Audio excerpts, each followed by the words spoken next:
The following presentation is a gift from the team at Streamline Publishing, publishers of Fine Art Connoisseur, Plein Air Magazine, and weekly newsletters Fine Art Today, Realism Today, Plein Air Today, and American Watercolor, and events, the Plein Air Convention and the Figurative Art Convention. We offer over 400 different art instruction tutorials and ultra high-quality video by the world's leading artists. If you like what you see, help us support our artists and our team with your purchase. Each video aired has a special discount code for today only in the comments section with a link to the video offered. And to see everything we do, or if you want to receive notice of new releases, new products, and new events for artists, simply click the other link, which says, see everything we do. Thank you. Hi, I'm Eric Rhodes, publisher of Fine Art Connoisseur and Plein Air magazines. The world has been begging us to release a new video with Rose Frantzen teaching her portrait techniques. This is called Portraits in Conversation with Rose Frantzen.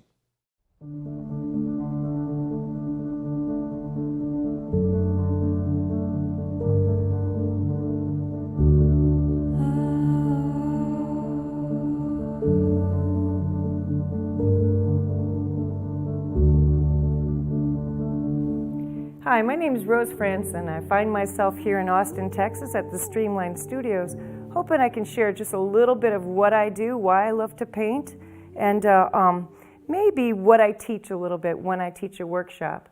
I just spent a few weeks out on the road in Texas, and well, actually was in Scottsdale, Arizona first, teaching at Scottsdale Artist School, and then I spent 3 days the other day teaching at Dojo Atelier.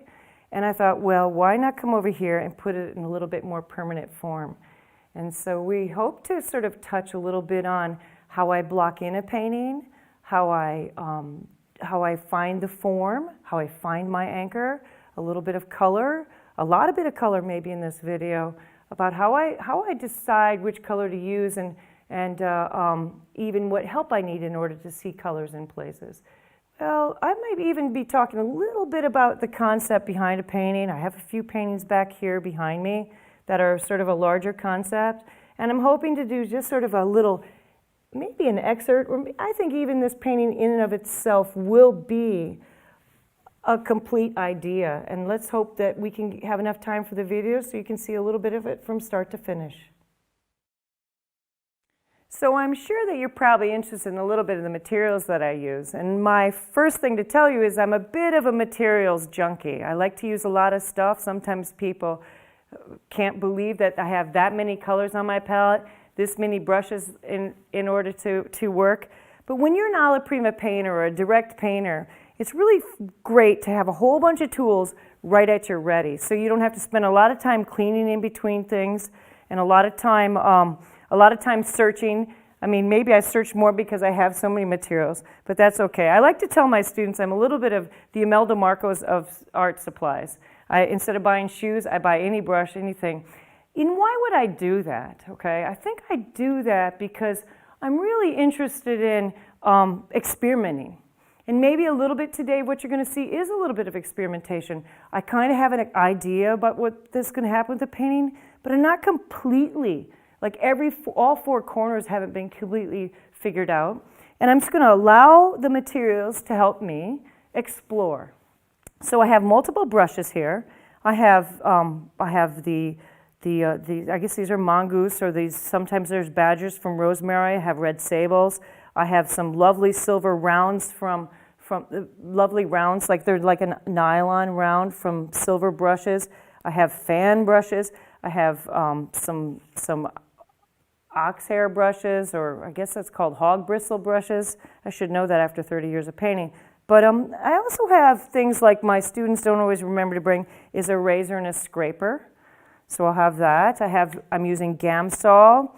I found that Gamsol coming to like between $34 and $54 a gallon. That's a lot cheaper to use a little bit of, we won't show the brand, but a little bit of the rubbing alcohol to clean my palette. And it evaporates very quickly, so you'll see that. What else do I have? I'm going to have a ruler because today I'm working on a composition. And so I'm going to find my marks a little bit for just the basic sort of ideas where I'm going to place some things on there. Paper towels, of course. And I always tell my students that Viva, I know that there's all different brands, and you can even use the paper towels from the restroom at the art school that you're using. But when I'm painting, I actually use a Viva as another form of a brush. And so the Viva becomes, you'll see if you came to my studio, you would see all kinds of little pieces of Vivas all over the floor when I'm shifting and turning and erasing and stuff within the painting. Maybe today you'll see me throw a few of these pieces on the floor anyway. See, what else do I have? I have, of course, many, many different colors. Sometimes I have the same red in 2 different brands. Sometimes I have the same green in 2 different brands. And once again, I also think I should say that there's a little bit of the idea of experimenting with color. So whenever I get a new color, one of the things I do is I say, what can I do with it? And I have a kind of a concept that my palette follows, and we'll talk about that in a few minutes.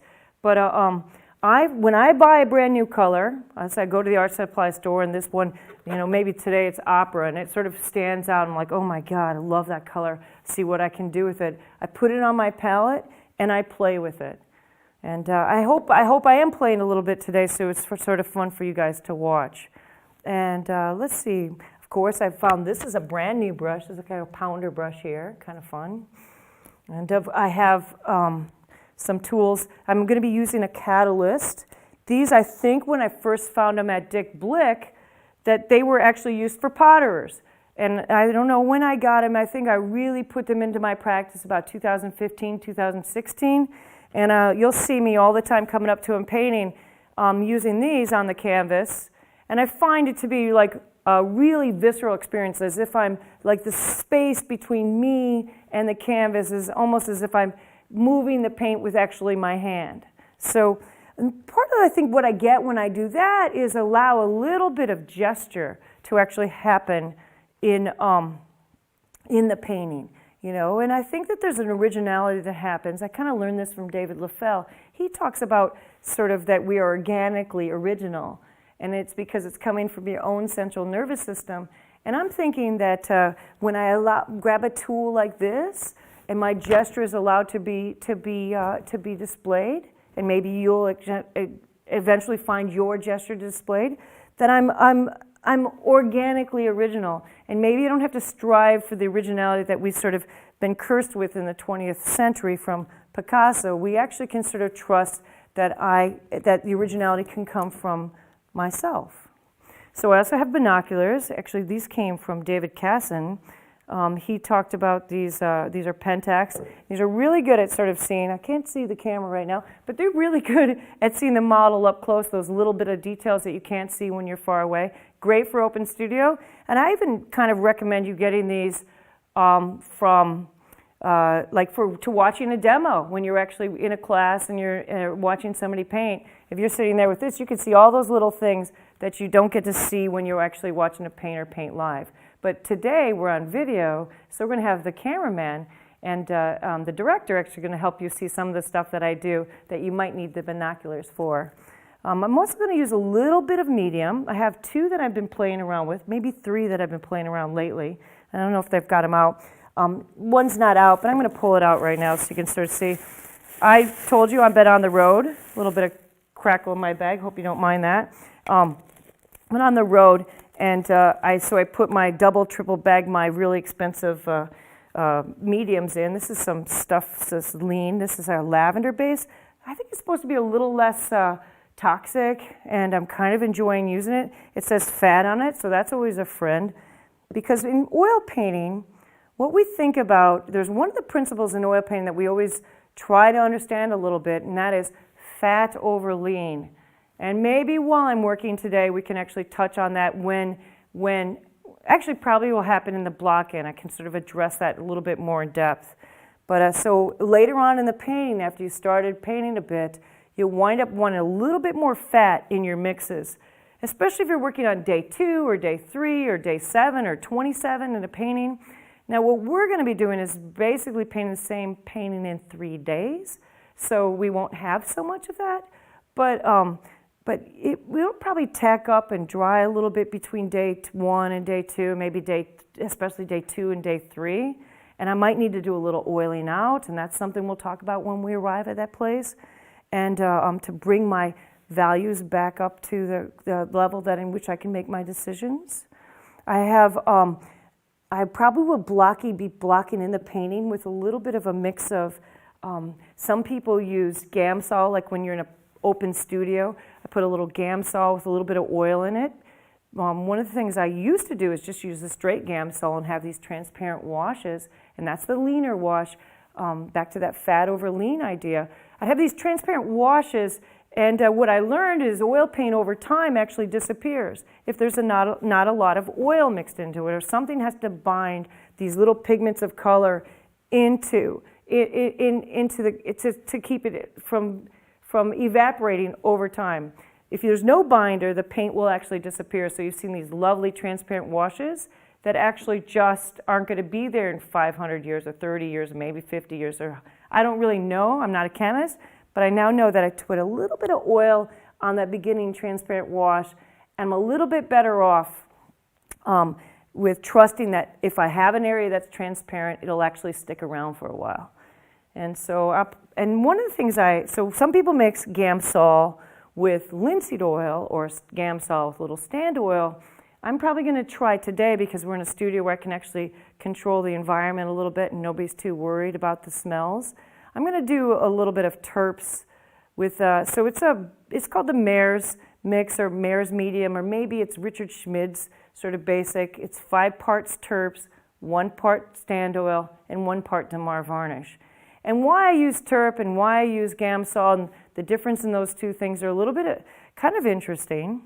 Gamsol, actually, I've learned, and you can Google it and see if I'm right or wrong, but Gamsol actually separates the pieces, the pigments of paint a little further, and I think terps actually melts it a little bit. It sort of changes the chemistry.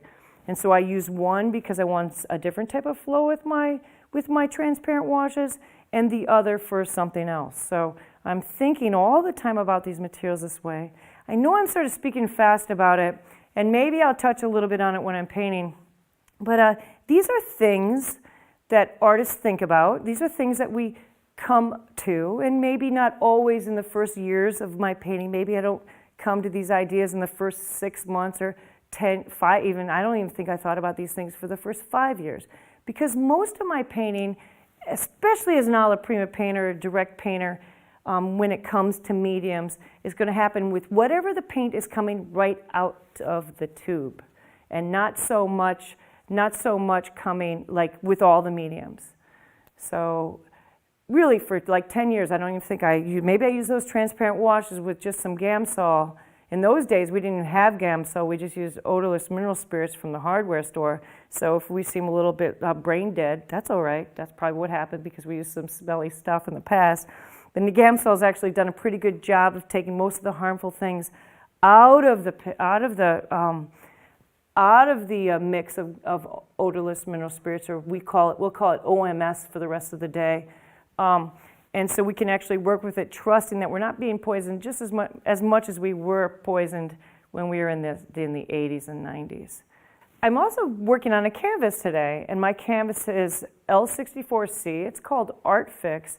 And what I really like about this canvas is it acts like lead paint, but it's actually not lead paint. It's a little less toxic than what lead paint is. Artists use lead-primed canvases for centuries, but we all know what happens with lead in the air, so we try not to work with as many toxins as possible. But this is beautiful canvas. It's primed 4 times, and it's like it's almost like painting on I can't even describe it. It slides, but it doesn't slide. It's not slick, but it is slick. So I think it's partly why I love it so much. I think I haven't really done a bad painting on this canvas since I started working with it. The bad paintings that have happened is because I'm not doing a good job with my ideas, or my composition, or my drawing bites the big wazoo. So I'm going to work on that canvas there. So we've talked about my canvas, and of course every painter needs a palette. And my palette is really quite large today, because I like to use a large palette when I'm working very quickly on a demonstration, and I don't want to have to spend a lot of time cleaning, even though you'll see me clean quite a bit in the process, because I think that whatever happens, actually let me just say it this way, Richard Schmid used to say to us, anything that happens on the palette happens on the canvas. And so we were sort of raised with a lot of like, I was raised, I'm sort of saying I grew up as a painter, which is really means when I started painting, with the idea that this place should be very clean. Okay, like each color should be somewhat itself, and I should have some sort of understanding of what's happening. And so I'm painting on a plexiglass palette that's easy to clean. All right, I used to have glass palettes, and I've broken about 7 of them, so I have now plexiglass, and this one's lasted about 10 years because of that. And underneath the plexiglass, I have a piece of my canvas, actually the back side of it facing. It might even be a painting underneath there, but we'll worry about that when I'm dead. It's a canvas, and so I think the reason why I use it is because it's a middle gray. It's a little on the warm side. I know, can you see that? I hope you can see it in the camera there just a little bit. It's a little bit on the warm side, but it's actually about a number 2, number 3 value. And you can see the difference between it and white, right? That this is a little bit darker than the... But what happens when I work with a canvas or a palette with the canvas underneath, or sometimes I use actually sketchbooks, the back of like a 14 by 18 sketchbook, if I'm making a 14 by 18 palette. You can sort of really easily see all of the colors that you're going to mix, because and a lot of skin color happens in this range, and it's in the range, in the sense of the range of this value. This, like, when I say value, I come from the Midwest sort of schools of value structure, and for us, I know other schools teach it in a different way, but let me just say for me, 0 is white, and 10 is black, all right? And this is about a 3, so it's a little bit, it's not as light as white, is it? But it's actually about a little bit darker. Maybe this is about a 1 right here, okay? And this is about a 2, maybe a little bit darker than that, just a little bit. So where you see I'm already starting to show lighter, darker, lighter, less light, more dark. And then my palette's maybe my palette's even a 4. But I sort of have this sort of idea of a middle range that my palette is sitting on, and then I can actually see my colors. And it's really interesting because I've painted a lot of people of different races and different colors, but a lot of white people.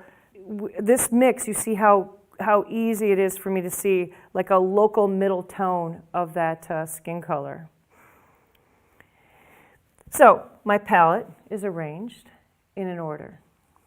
So I have my plexiglass palette with a canvas underneath of it, sitting on, I have a bit of a support. Maybe it's a cardboard, maybe it's a piece of masonite, maybe an 1/8-inch piece of masonite, something to give it some substance, so it doesn't actually, it isn't so wonky, and I can take this palette indoors, outdoors. I think this one I might even doubled or tripled up my plexiglass, because I think I had a skinnier piece and I found a bigger piece, 1/4 inch. Some people use 1/8 inch. 1/4 inch plexiglass, and I made it even stronger because I really do make my palettes work for me. So I have my palette, and I'm supporting it today with a DJ stand, and what's beautiful about this stand is it actually can lay perfectly flat, perfectly perpendicular to the ground, no, parallel with the ground, and I can also actually make it perfectly vertical. And so if I'm working on a very large canvas in my studio, and you can see a couple large canvases back behind me, I can actually have it in the same lighting as my painting and my canvas. And I could also slant it just a bit. And the reason why I like it on a slant, my palette on a slant, is it allows whatever glare that's happening in the space not to be showing up on my palette. You know, I have that plexiglass palette, so it reflects light. And the problem with that is, why do I want not to have glare on my palette? Because anywhere where I found, at least for me, anywhere I found where I have glare on my palette, I actually don't want to use that space of the palette. If I have colors that underneath a bunch of glare, I don't even choose those colors. It's as if they're just like blinded by this light, and I just ignore them because I find it to be a little bit of this irritation or sort of visual frustration. And what I try to do when I'm working with all of my different materials is remove as much frustration from the materials as possible. And so because there's plenty of work that I need to do here, and the last thing I want to do is be frustrated down here. So now we've talked about what the palette's made of, and let's talk about the arrangement of my colors on my palette.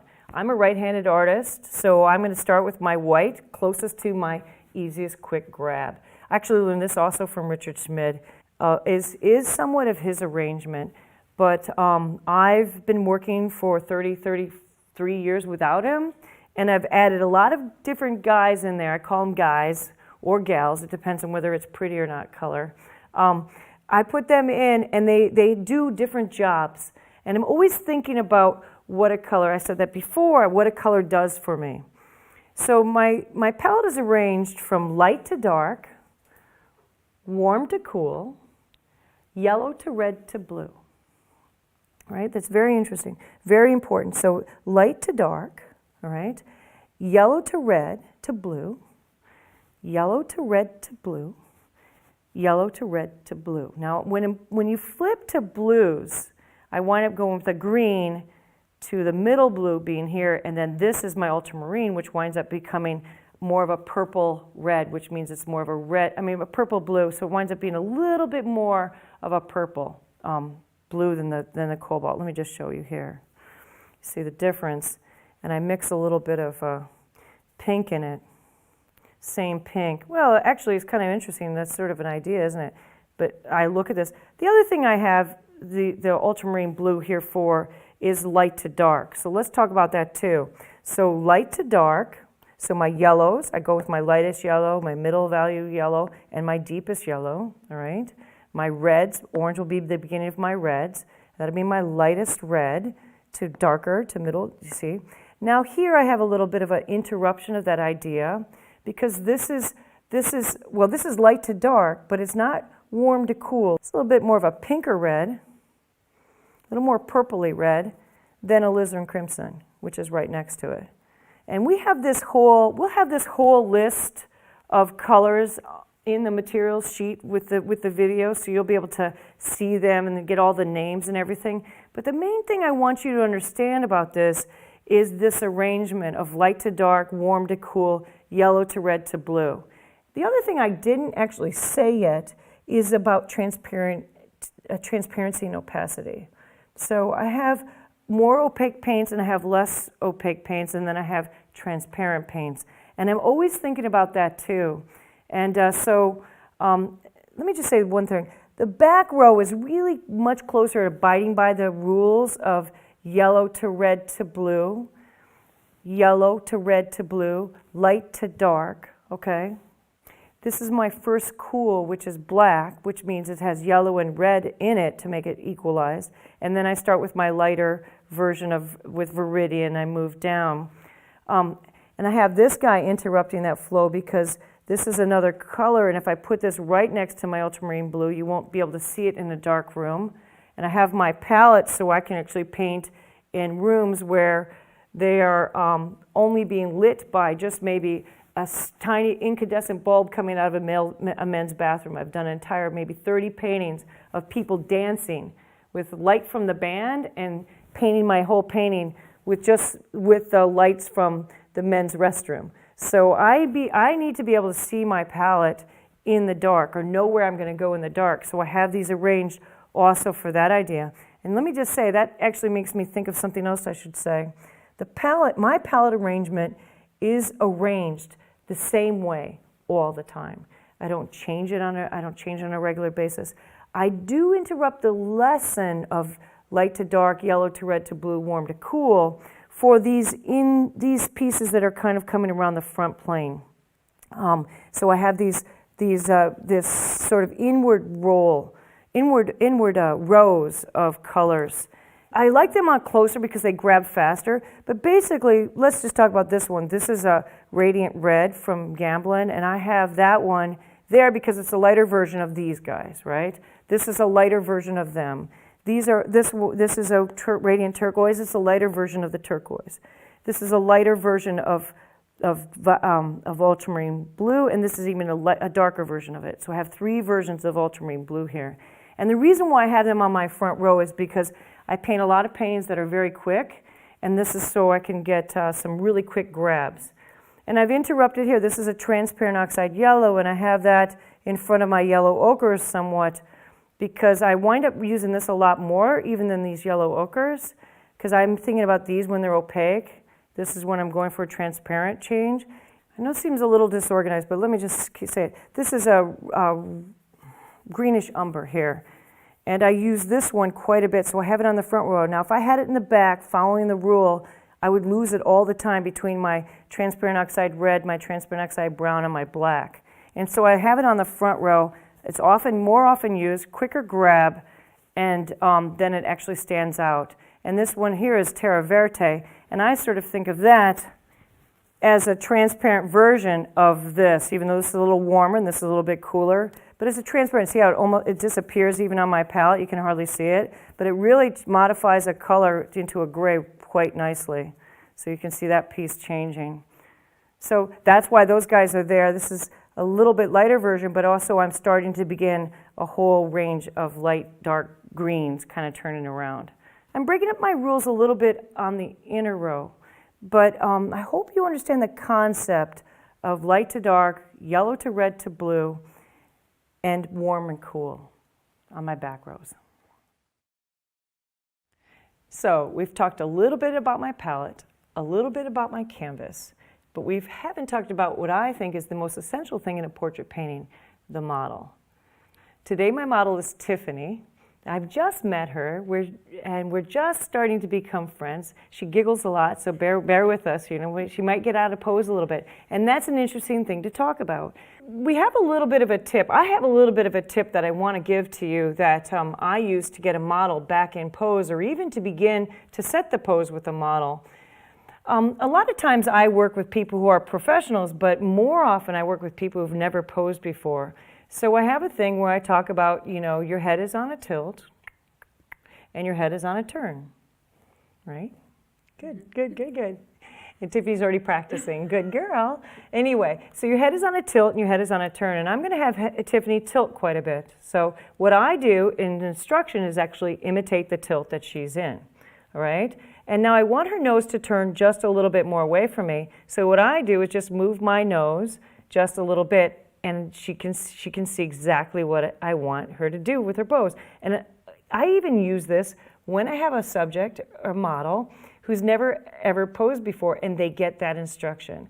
Now I know there's some people who say, oh, move to your left, move to your right, but I always orient my model in the room too. And I say, I feel like since I'm primarily to gosh, I don't even know what side, the right side or the light side of Tiffany, I might say, move a little bit more toward me, so back this way, and don't lose my tilt, so tilt again, and on the tilt, just do a touch, good for you.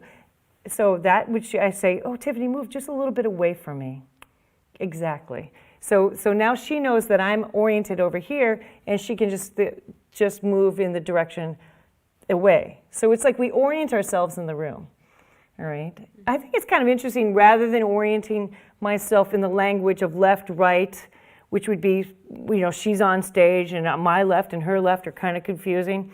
And I think that the more I orient everybody or bring us to the room, the more we wind up having this experience become, I feel like the room starts to enclose us. And it's like we begin to build the bubble that I think, where I actually think what's most beautiful about portrait painting happens, the relationship between me and my model. The other thing that we did before you guys came here was Tiffany and I talked about my concept. And my concept is something that you see a couple big paintings in the background behind me, and these are 2 of maybe 4 that I'm working on at this time, of like 3-dimensional being in a 2-dimensional world. And so I present this idea to Tiffany and see if she kind of likes it. She seems sort of some game. Yeah, you game? Okay. And I find that really interesting to get the model to buy in to your idea. Personally, I don't find it very interesting to impose my idea on a model. I find that when we work together, we're actually building a painting together. And when they see that they do influence me, I think that they get a little bit of the reward of the creative process as well. Do you find that? I do. You do. That's great. That's great. So how long have you been posing? 5 months, 6 months. 5 months? Oh, so you're new. So one thing really great about working with a model who hasn't posed that much, and even an amateur, is that you can make them do really hard poses, and they don't know that they're not supposed to, right? Is that true? Mm-hmm. Do people put you in that? So I'll have models with their arms above their heads, and but you want to only do that in the first year or two that they're posing, because by year 3 they know better, and they put their hands down, they keep their pose proper. So anyway, we have this concept that we're working with. She already is sort of bought in. We've put a background in behind her that I feel sort of doesn't quite represent exactly what I'm going to be putting in. So I'm not just maintaining a naturalism pose or naturalism painting where I look at the subject and copy it exactly, but I use the hints of the background to actually, well, I just said it. I use parts of the background that I set up as hints for influence about how I might handle an area. And so I find something that I think kind of relates to my concept, and I put that up there. And it's just sort of like anchoring me in on the general idea. So we're going to start with a block-in. And what you try to get in a block-in is a little bit of placement. In fact, it's sort of funny. I started to tell my students that the thing I hate to do most in front of an audience is to actually do some placement of my idea, partly because when you're working on a concept, all right, you have these you have true proportions that you need things to be laid in at. And I'm actually have a little bit on the side of me an image that's Photoshopped that she's going to be part of, but this is all going to be her. There's no photo of her. Everything that's going to happen in this part of the painting is going to be her when I'm painting her from life and what I'm seeing there. So remember, we're talking about a two-dimensional being, a three-dimensional being in a two-dimensional world as my concept, right? And trying to be, so this is going to be a two-dimensional person right here, and this is going to be my three-dimensional Tiffany right here, okay? And we're going to just put, so I'm putting just some indications, very light lines, and the color that I'm using on this block-in is a color that I believe folds into all of the colors that are actually in the scene. So I use what I call a dominant color of the scene. So you look at the entire scene and you just find, like she overall, tilt just a little bit, you ready? Mm-hmm. Okay, so she's overall kind of a grayed, greeny, red, purple, brown sort of scene that I'm looking at to put her as overall. So she's got the green dress, which makes sense. She's got the blackish hair. She got a little browner skin. We got a little bit of a blackish background. And so I'm looking at all that stuff and I'm sort of seeing, well, I can sort of start with a little transparent, and remember, these are transparent washes, transparent version of dioxine purple here, and a little bit of a transparent color called greenish umber. Remember we talked about that during the palette? And I have it in that forefront because I wind up using it a lot. And you see how I get kind of this lovely reddish purple grade, so it sort of sits in, but it's very thin right now on my painting, on my palette. And I sort of just start to lay, and I know that I'm going to need the center line for this composition. I have her on one half of the painting, my two-dimensional being on the other half of the painting. That person's wearing a hat, she's wearing her hair. So I'm going to think about that. And you see I'm kind of just drawing these in like these basic simple gestures and just sort of doing quick placement.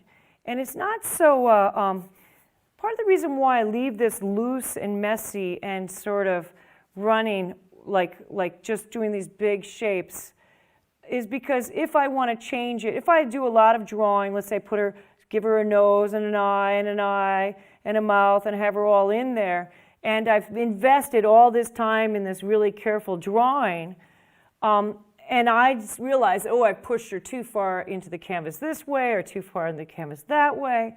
I'm setting myself up for wasting a lot of my model time and also a lot of my energy putting it in the wrong place. So I do these big shapes, these sort of overall just sort of absent of detailed gestures, just to help me begin my placement and see if I agree with that. And now you sort of see my first use of the Viva paper towel as a bit of a painting rag here. We were talking about that a little bit. So I'm just hardly even looking at Tiffany at this point, sort of looking at what I think might be about a life-size head, and I'm sort of saying perhaps her bottom of her chin is here. You see a straight line. And you see how I pass all the way through And here's the slice of the side of her head. So I'm going to go to the model for a second, just sort of show you. I have a tool I like to use so I don't get paint on my model too much. I'll show you the first two angles that I'm looking at. I'm looking at this angle and this angle on that slash, all right? You see this one's here's the angle of her head, and this is the side of her cheek, furthest point out as it's going. And you notice how I run that all the way through, and I'm always getting my students to try to actually pass through the form, not to sort of stop where the chin stops, not to sort of stop where anything. I run through because there's a certain relationship on that angle where the pit of the neck might be, maybe where her breast might be, maybe the insertion of her shirt might be. So I run these through. I run this one through because there's a relationship between this angle and this subject somewhat.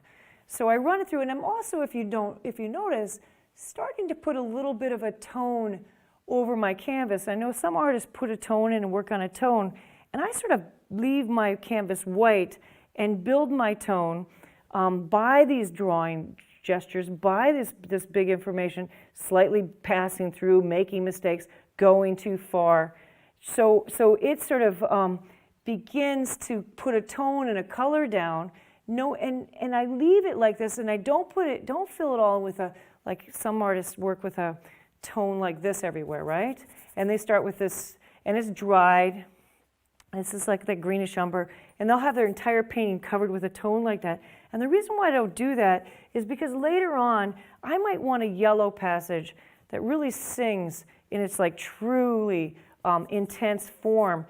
And if I have that yellow passage, if I have my paint where I could look for a transparent passage, all full of brown, you see how the difference will happen. Now granted, I know that this isn't dry, but that means this color here will have to be opaque and more I won't be able to utilize the transparency of a color if this tone is already there. And all the colors on that dry dark winds up having to be more opaque. And it's really hard for me to get some of these colors to sing their biggest song if they're done on a toned background. So, and since I'm doing a lot of painting, I'm going to just get rid of this here. See, I'm not too worried about it. It's a little, I'm going to just gently erase what I just did because I don't want this guy in there either at this point. But it doesn't mean I can't actually start to use that a little, sort of so for my concept, that some of that color will be useful. So I tried not to, even in that little demo, not put something in there that I wouldn't be able to fold into this overall concept. You see how this is possibly the yellow of her chest. And now you sort of see I'm kind of bringing her in just a little bit with a tone and starting to show her head being drawn in. So I see that I'm actually starting to throw a lot of information down without a lot of explanation. And maybe I just try to just do a little bit of drawing for you to sort of teach just a little bit of drawing even at this point in the process. Right? So once again, I'm going to reaffirm that angle of there. And granted, her chin is round in here, but I'm not too worried about that yet. I like to find my form inside of the straights. You see, and so this is where her cheek, her brow ridge kind of cuts back from her cheek at a certain angle, and I try to match that angle. Her forehead starts to cut back from her brow ridge at an angle, and then it starts to turn back again. And I'm thinking about all of these forms. Where I see a change of direction, I change my line. Change of direction and form, I change my line. Right? So and then we have her eyes coming somewhere across. And usually this is a little bit of the eyebrow coming in, and maybe the eye drops down. And there's some sort of rules, and I don't really pay attention a lot to the rules, but the eyes are generally about halfway down the face. The tear ducts of the eyes are about halfway. And you can sort of see just on this little bit of the little bit of drawing that I've done that I've already started to indicate that is probably a high probability that that's where her eyes will be. So her eyebrows are up a certain distance from there, and that might actually start to work with a little bit of what I'm seeing with the forehead here. I'm keep grabbing just a little bit more paint, just a little bit darker, so I have my first little tone starting to take shape, and so then you can see what I'm going to do with these next line that it might be a little bit more affirmed. But I'm not ready to go there yet. Maybe I need a few more guys here what I would call getting these things all at about the same angle. I want to make sure I'm understanding that her head is all turning at a angle. And maybe I can actually shoot this angle of her nose up, but perhaps I want to start in here with this part of the head that we call the glabella. And this piece of information right here is the space between the two eyebrows and the root of the nose. And some people call it the keystone. Some people call it parallelogram, I think. And the reason why I use that often when I'm painting a portrait is because this piece of information right here, I'm indicating the root of the nose, I'm indicating the distance of the eyebrows. It tells me a lot about how a head is turned in space, right? You see how different it's saying. Now look at the shape of this triangle here on me now, and look at it, what happens when I turn straight. See how that shape changes in perspective. It's a little skinnier here now to the camera, and here, look how wide it is on me. And that tells me the turn of the head, the angle, and I'm using a bony point rather than actually like a cheek, right? So what if I had my model with a piece of gum in her? Well, here, I don't want to use that, do I? Because that's going to hang all over the place, isn't it? I hope you're laughing. That's going to change all over the place a little bit. I'm going to use a bony point to help me anchor in my drawing. The other thing I get with this glabella or this piece of information here is I get a proportional anchor too. And right here you can already see that there's a certain relationship of width to height of my glabella in relationship with the width to height of my forehead. And if I look and I'm thinking about her being somewhat life-size, and I can kind of come up here and sort of see if I'm getting close, right?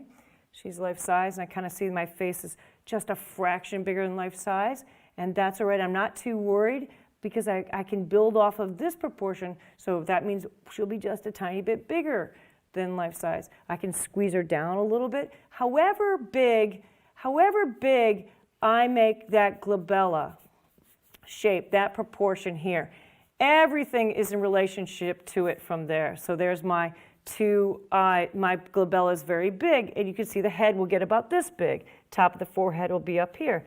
If my glabella is this size here, if I look at her and make a tiny little bit glabella here, you can see that this head's going to be smaller than life size. All right? So you see how this is like a proportional anchor, a drawing anchor, a structural, like a show me how to get a model back in pose anchor. So I'm always trying to find my anchor and launch from there. And the thing that I call my anchor is the thing that I trust the most, the place that I can move from and say, yes, when I go down to the nose or I go down to the mouth, I go back to my anchor and see where it is in relationship to that. And my anchor is on a tilt, and it's on a tilt here. All right. So a little bit of that, just a little bit of, to give you a little bit of a definition, some of the things I'm thinking about in this. So I've got the big slashes passing through the form. I've got the angle of the head, the nose, the mouth, somewhat all, even the forehead here, all in the same angle there. I have this insertion of this beginning of the piece of the glabella there. Right? I have a proportional relationship between this eye and this eye, so I know that the head is turned in space. I have the center line coming along here, right? The mouth actually comes forward just a touch more. And a lot of times when I'm wondering about, when I look at her, and so on some people, this might be a big, like on myself, this is from my tip of my nose to the insertion of where my philtrum meets my septum of my nose. You see how deep it is? And when I look at Tiffany, could you turn your head just a touch, kiddo? All the way, give me a profile view for it. All right? I can see that she's not as far. She doesn't have as a deep plane as me. You come in, she's quite a bit, she has a much smaller nose, and her lips are more forward. And I can see a relationship between her, where her glabella in her mouth are in relationship on the straight. So go back to pose for me, sweetheart. All right, so now she's back in pose, tiny bit toward me, just a little bit, and chin down just a fraction here, and back just, that's it, good job. How's that feel, about right? Okay, so even though she's turning 3/4 toward me here, I'm still aware of her profile, what's happening on the profile too. All right, and this information is, in the profile shows me the center line, and the center line is this part's rolling back a little bit in space, so her forehead may be rolling back in space. I'm representing that back in space. The center line starts to go up here, and I could sort of draw a straight line up from her tear duct on this eye, and I find about where the center line is. All right, so I have that part, the center line be one piece of information, and then I have this thing called plums, right? Straight down from, so you heard me just reference one, right? I found the center line and say, I think her forehead's about here, and if I drop a straight line down from her forehead, or I hold my stick up, and I have a nice straight stick. I kind of lost it for a second, but I can actually go straight up from her tear duct, and it does sort of match about the insertion of her forehead. Now, let's just talk about this 1 second before I go on. This relationship that I just found is not something that you find that you would put as a rule. This is what you find when you have a hierarchy. This is what I find when I look, not what I think. So I paint what I see, not what I think, but it doesn't mean I can't think about what I see. And the reason why I'm highlighting this right now is a lot of times a student will say, oh, that's always like that, forever and ever in the future, right? But now let's say she comes back up, she tilts her head. Go ahead and bring your head straight for me for a second, kiddo, good. And she says, now I see this tear duct here has a different relationship because the angle actually makes it insert, so it's maybe over just a touch. So I'm not going to, and because of course her center line has now moved, it's on a different angle, a different relationship. So I don't say that's a rule, it's just something I look for. Here we go, tilt again for me, kiddo. Good job. All right. So now back to this a little bit. So I'm going to just, so you see, I'm trying to give you a little bit of instruction about drawing and how I find my way using this anchor and the information that, the questions that I might actually find from the, now I don't want to draw that nose like this, but I'm really, I can walk the form and find this, and I don't want to leave a trace of that in this, of the nose on there, but I can find just where I'm looking for where this insertion happens here. This dark shape happens there. Grab just a little bit more paint so you can see what I'm doing here. Back into here, come back up to this point of my glabella. So the eyebrow sets back just a little bit where this soft piece of information happens, and I can just sort of wash that in nice and soft. I find her eye. I'm just going to think of the eyes as two balls sort of inside that eye socket. I'm not going to spend too much time with them at this point. I'm just sort of looking at them proportionally, what this relationship is. Once again, this width to height thing that's always curious to me about what students do. And I bet if I look, I can probably sort of rotate this eyeball and this eye socket and see a relationship to the nose. Now, some teachers teach this where you're actually taking that and you're holding your arm straight and you do this measurement, and then you try to rotate that question, this proportion to that proportion, this proportion to that proportion. The reason why I don't teach it with the arm and the posing and the real measurement, and rather teach it with gesture, is because this is very hard for me. I'm super farsighted. It's very hard for me to get a real sense of the tip of this and a real sense of the tip of that. I need different glasses for my brush, my stick. I need different glasses to see her. So when you get to a certain age, all of a sudden you need all these different degrees of lens. It's blurry. My arm shakes. It's a small piece of information I'm measuring. Maybe I would use the measuring tool a little bit for like big things like the head to the shoulder relationship, maybe the head to the chest relationship. So the head to the shoulder relationship, the head to the chest relationship. I might use it for bigger things like that and when I'm drawing a big figurative painting like this, but not so much when I'm drawing these little features. What I do instead is just visually sort of see that this is almost that shape, almost that size, almost that proportion, and I just visually rotate it and sort of see what the relationship is in my head. I mean, is on my canvas, but also in my head. So I'm looking for this eye, and I say, oh yes, I can almost get inside of her eye socket. This whole eye socket shape almost fits inside of her cheek. They're really similar in proportion, right? And maybe her forehead is 1.5 eye sockets. So I can kind of think about it like that. So I'm like, this is sort of like called comparative measuring. And I find an object that I agree with, and I just rotate it all along the face, all along the body, all along. So maybe ultimately I rotate this relationship down like this. Maybe rotate, a lot of times this is a really big one, from the eye, the tear duct to the bottom of the chin. It's a real relationship in almost every pose that I look for. So we've been starting to begin to sort of look at my angles, my large angles. We're passing through the form. I'm going to find the chin again here. And I do actually do this pretty quickly. So I took like a 3-minute break and just wanted to make sure that I'd had enough, like I didn't have her too far off the top of the canvas. And if I like all of this information happening now here below from my concept. And I think this figure here is kind of about here in the painting. And so maybe I do like this dynamic, because I'm having her slightly, now do your look when I'm going to have your eyes really look at the other character. Yeah, and I think it's kind of nice that she's actually slightly above this one. This one's where these eyes might be here. She's looking slightly down at her, so then I can have that tilt, and I think there's something kind of interesting. Like maybe she's going to be the big sister and the little sister. What are you, the older sister or the younger sister? Younger. Oh yeah, so that's really good. This would be the first time in your life you're above your bigger sister. Above, yeah. All right, yeah, so we're all about doing that to you, for you, huh? Got to give your model some love, okay? So let's go here. I'm going to just start to throw in one more. I'm still grabbing those same two colors, maybe a tiny bit darker, redder version, so a little bit of transparent oxide red, tiny bit of transparent oxide brown, a little bit of ultramarine blue. So I have a redder purple version, a blue or gray version. I'm going to start to maybe put a little bit of a tone, just a tiny bit of tone in her hair.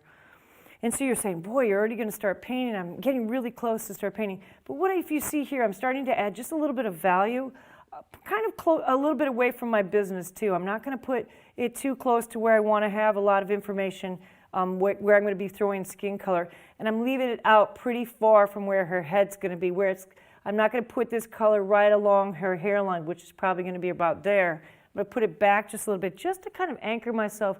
So once again, we're talking about this idea of anchor, just to anchor myself a little bit in value. And I know she's going to get pretty darn dark eventually. So we're going to have a little bit of an anchor of a dark value possibly back there. And I'll run this business pretty far away, and I'm going to see I'm even cleaning my brush, because now my next thought is actually to kind of come in and throw just a little bit of a walk across her skin. So I'm going to grab a little bit of a skin color, and all of these are still very transparent, very thin on my palette. Not a lot of paint in there. I'm going to get rid of this black one right there just because it's going to be in my way. I'm going to cut, just once again, we're talking about coming down from her nose. We're going to cut a little bit of that angle there. Sort of think about the nose dropping in here. Find, just a little bit of a jump before her lips. And you see how I just did a little bit of a circly circle there. I like to call them everything in doubles, makes it sound like real words. Yeah, that was a joke, didn't really make her laugh. That's okay, she's doing a pretty good job holding. So, but you see I sort of found the fullness of the lip, the upper lip, and I'm just anticipating possibly that full. And there's a relationship of this fullness to this fullness between the bottom of the nose where it's inserting into her philtrum here, which is this space right between the upper lip and the nose insertion. So I'm kind of indicating that a little bit. And there's a bit of a shadow. I'm going to put that a little stronger and find out maybe this is where her mouth is possibly going. So I'm going to find this, walk this pine here, walk this shape right here, this bit of a triangle coming around a little bit. You can't see it in the mirror though, can you? Tiffany, you don't get to, oh you can? Yeah. Can you see the painting a little bit? Mm-hmm. Okay, good. So I want you to watch this, like, is it fun to sort of see where we are? Yeah, it really is. So a lot of times I put mirrors so the model can actually watch me and the painting thing happening. Oh, okay. Yeah. But instead of the mirror this time, we actually have the camera. Hi guys, watching where this stuff is actually happening. But I think it's really fun for them sort of see what I'm kind of talking about. So now go ahead and go back into your pose with your eyes just for a second, kiddo. Here we go. Just a little bit of this fullness here and a little bit there. Now it made her slightly smile, and that's kind of interesting. Maybe I want that a little bit, so I say little things to interrupt, possibly as an expression. Who knows, when she smiles, I get a little bit of a dark right here. It's kind of interesting to me there. And they're lovely, beautiful eyes. I'm going to find them once again a little bit darker, sort of roll them around. And this eye has a lot of light hitting it. So let me just talk about the lights for a second. I have a light coming in. We have a little bit of room light. We're in a studio for the cinematographer, so we can actually light everything up to his specifications. And then, of course, we have me, and I have specifications that I need to be lighting my image up. So we have somewhat of a block of the camera lights, but these are what the lights that I'm painting under are very similar to temperature as the light that she's sitting under. So we're actually working in harmony in the colors of the light that we're working in the room to what I'm actually seeing. And but I have a stronger light coming from above, shooting down, and all this information. So my light is coming in here at this angle, and all of this information is somewhat, every bit of her face is somewhat being in the light. And I can actually look to my model and put a brush. Let me just show you. You can kind of see that she's being lit pretty much everywhere. Now at this point, you see how my shadow shifted and started coming back from this direction. So we know that some of this light is coming from the light in the room. Now what I've done today in this idea of this painting is not to have my model in extreme shadows, because this two-dimensional character doesn't have extreme shadows. They didn't paint them in shadows. So I'm somewhat imitating my concept. To imitate my concept, I'm taking away a lot of the friends that you might find for representational painting, which would be shadow structure. And I'm going to make almost all of my decisions in color and temperature and changing form by those things, like how dark is that yellow, how light is that yellow in relationship to each other, and not having really strong shadows to draw my structure on my painting. But I do have a few strong shadows. Inside of the eye socket, there's a good strong dark there. Underneath the nose is sort of a strong dark there. In here, there's a bit of a dark there. And then I have a lovely shadow underneath her neck there. And I think just that much actually will still be able to tie in with this figure that I'm going to have over there. Pretty soon I'm actually going to start to lay a little bit of color in. I'm starting to feel like I've got somewhat of what I want to say, just about as much as I need to do for information at this point.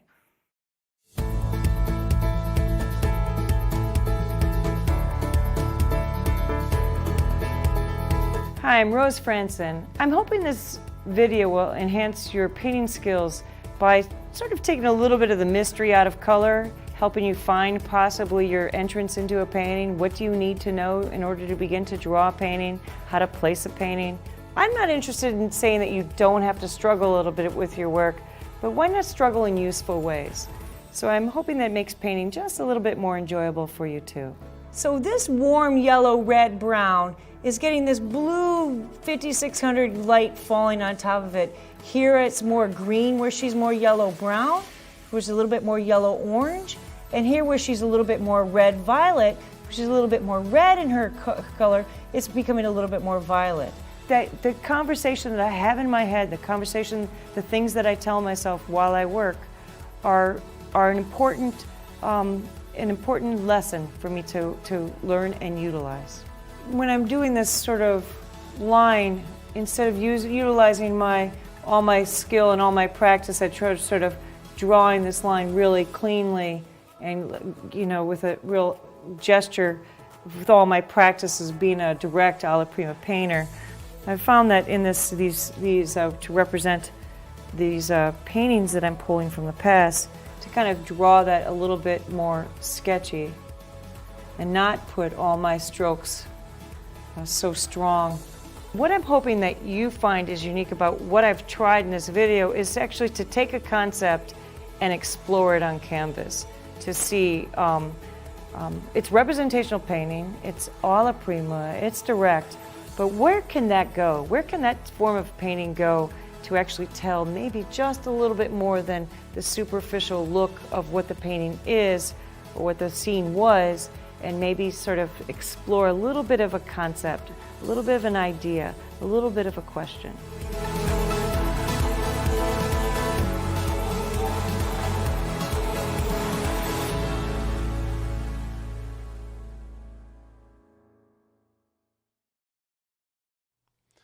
Well, that's Portraits in Conversation with Rose Frantzen. and you can learn more about it at lilyartvideo.com. Remember, we have a special discount today only in the comments section. Now let's get right to our interview with this fascinating artist.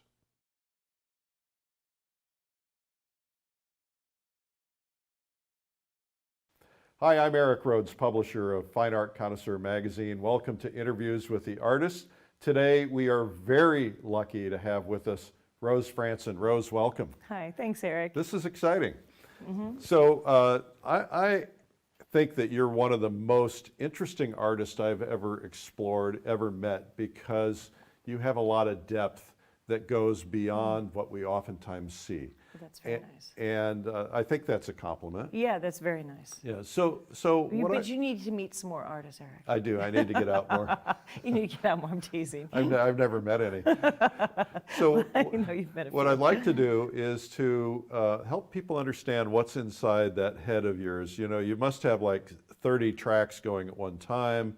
What's it like for you when you wake up in the morning? Are you like, I got all these ideas I got to pursue? Because you're always coming up with new and interesting concepts and ideas. I actually think Richard Schmid sort of defined me really well, and he said that Rosie paints her questions, right? And so I'm a human being living on the planet, and I sort of keep an open sort of dialogue with what my life is and ask questions about it. And I think what it is I'm just willing to put those questions up on the easel. Give me an example of that, maybe something we might know. You did a series, for instance, of the people of your community that ended up in the... Well, that's a great one. That's Yeah. a great one. I can sort of say this. I was interested in how an artist contributes to their community. I was interested in fact, I think there were like 7 questions that led to that project. And I did a little thing on YouTube. You can see my Smithsonian talk, which is like 57 minutes about those 7 questions. I think I broke them down a little bit more clearly, and you probably don't want to go into a 57-minute conversation. No, I don't, but just give me a touch on a couple of the questions. Yeah. So one of the questions was, how does an artist serve a community? I was interested in the idea that we're here, like as human beings on the planet, as a service, right? And what that might mean. What that might mean for me, for my life, from my perspective. But I felt like we're here in a way to somehow help make everybody's life better, right? My life better, your life better, everybody's life better. And as a painter, I know that if an asteroid hit the Earth, okay, they would probably eat me first. You know what I'm saying? I'd be good food because I'm not going to be able to build a house very well. You know what I'm saying? I'm not that useful in a way. Okay, but where is my utility, right? And how is my service? What can I do? And so as a painter with a brush in my hand, I thought that if and I didn't know the answer to that question, okay? But if I brought the brush to the community, if I brought the look to the community, what would help? Would it be helpful? Would it be useful? So is that fair? Is that a fair way? What did you learn? So first off, before you answer that question, for the people watching who don't necessarily know about that particular project, ended up in the National Portrait Gallery. Right, in the Smithsonian's National Portrait Gallery. And how many portraits did you do of your community members? I did 180 paintings, 180 portraits in a year, but really in 8 months. Really? Yeah, because I took 1 week off every month just to kind of recover. And I hadn't quite embraced moving back to Iowa, and I would go to New York for a week every month. So I did in 3 weeks. I would do as many paintings as I could, and I would take a week off. So it was about 8 months of time. And how much time typically did you spend with a portrait? So every portrait was painted within like 4 to 5 hours. Okay. You know, there were a couple, and I used to tell people when they come in and pose, and they wanted me to paint their beautiful smile with all their teeth. I'm like, oh, now it's going to take 7 hours. And then they would like quickly shut their mouth, right? They wouldn't pose like, they wouldn't look like you are looking right now at me. Maybe like, I think there were like 6 or 7 people who gave me the full teeth smile, right? So were you trying to reflect the personality of each of these people and their contribution to your community? I was trying to learn to be present to each person that I met and try to look at them with the brush in hand and actually help them see themselves, but also help them see me, right? by that. So what's really wonderful about portrait painting and about really sitting, like you and I are, I'm almost beginning to paint your portrait now. I was painting yours while we were That's talking. right, that's what we do, isn't it? But so painting is an artifact of the look, isn't it? Like we paint that, but we really are actually engaging, right? And not very many of us spend much time looking into another person's eyes. And I learned this a lot from my people, the people in my community. Some of the men said, I haven't looked at this long into my wife's eyes. Yeah. In that many, maybe over the 50 years or 45 years that we've been married, in accumulation possibly, but to really sit and really look at another human being like we do, I think is a service. Because I think that what we ache from most as human beings on the planet is the illusion of our separateness, all right? And our separateness sort of, I think, might come to us as like we don't feel seen. And if you're not seen, you don't feel like you belong. Yeah. And if you don't feel like you belong, then you do experience your separateness, and then you're maybe a little bit, your life is more sad, more angry, more this. You don't see yourself in a relationship. And I used to tell, I remember walking down the street with one of my models, and we were going to go get lunch or some sort of thing. And I'm probably like 26 years old, and I'm walking down the street. And I have irritations with people, right? People kind of drive me nuts, right? People drive everybody nuts. Other people drive you nuts, right? And I'm like walking down the street with her, and I had just spent the day painting, and I'm like, there's like all these people on the planet, like all these people, like they're getting in your way, they're doing this, right? I must need them for something, right? They must need me, I must need them, and what is that? So you see, like I had that realization that we're here for some reason, we're here together for some reason, right? That there's the question. And right. I don't know it, but I'm interested in exploring it on the canvas. So what was that process like? You went through first off, you went to your community, and I assume you just kind of reached out to people you knew and said, I want to bring you in and paint. No, I actually didn't. What we did was we rented a storefront on Main Street, and this I think is why the Smithsonian was interested in it. It wasn't selected by me. People self-selected. Really? Yeah, so the only push that we did was my dad walking into the restaurant right next to the storefront and saying, hey, this was like I do my dad, hey, my daughter's over there going to do people's paintings. You should go get your portrait painted. Do you know what I mean? Yeah. And he started to get the word out. And so maybe I got a couple of people from the restaurant. And what I did was paint in the storefront window, like where you usually see the mannequins displaying the clothes. So people could see you doing it. So people could see us painting. And then at night, I would leave the painting in the window so they could see the artifact of that experience. And then we had a little sign on the storefront and said, you can be painted too, blah, blah, blah, blah, blah, right? And I did radio interviews. I went to the Rotary Club and talked about the idea. I went to the women's group and talked to them. So I went all over. I went to the nursing homes. I went to the Chamber of Commerce thing. And I told them, I'm doing this idea. And if you want to be painted, come and try it. So it's sort of like word of mouth, happened is how it happened. Well, did you grow up in that town? I grew up in that town, but I had moved away multiple times. And even when I got the idea, I was living in New York City. So, see, I think what a great way to get connected into the community. I mean, the benefits that you have probably lived as a result of that experience because you got to know so many people. Yeah. No? Well, yeah. Well, so we were joking with the crew that, we're not really joking. It's going to sound like a fun, but I was talking with the crew that I can't go to the grocery store very quickly anymore. Right. Do you know what I mean? I used to be able to go in 5 minutes in and out and I'd be done. But now because I know more people, it could take me 45 minminutes, So isn't that wonderful though to know that you're everywhere you go, you run into people you know? Yeah, but I think more just because the nature of possibly the success of the project, it's more that people know me and I don't know them. I see. So it's a celebrity kind of a thing. Not really. Let me just say. Listen. Don't say celebrity. That's a nasty word for me. Let me just say everybody thinks they know me a little bit more. Right. You know what I mean? And it's more that. It's no Midwesterner likes to think of them. At least I don't think many Midwesterners think of themselves as celebrities. Yeah. But I'm just maybe one of the people that everybody might know more than I know you. Right. So, but in town. And then but the people that I painted, now, Eric, this was in 2005, 2006. Right. And we've lost about 35 people have died, I think, maybe even more.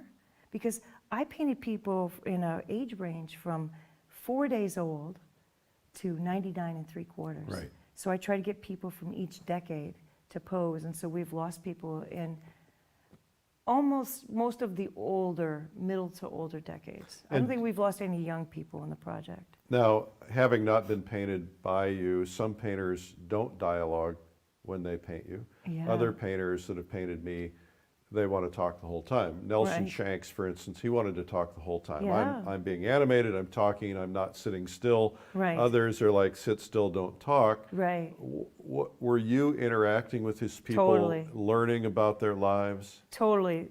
So when I first got the idea for the project, I thought I would do a lot of paintings really quickly, like because I would be getting better. I'd be able to paint portraits that I thought would take, in the beginning, 4 hours. I'd be able to do them in 2 hours. But the opposite happened because of our engagement, because of our conversation.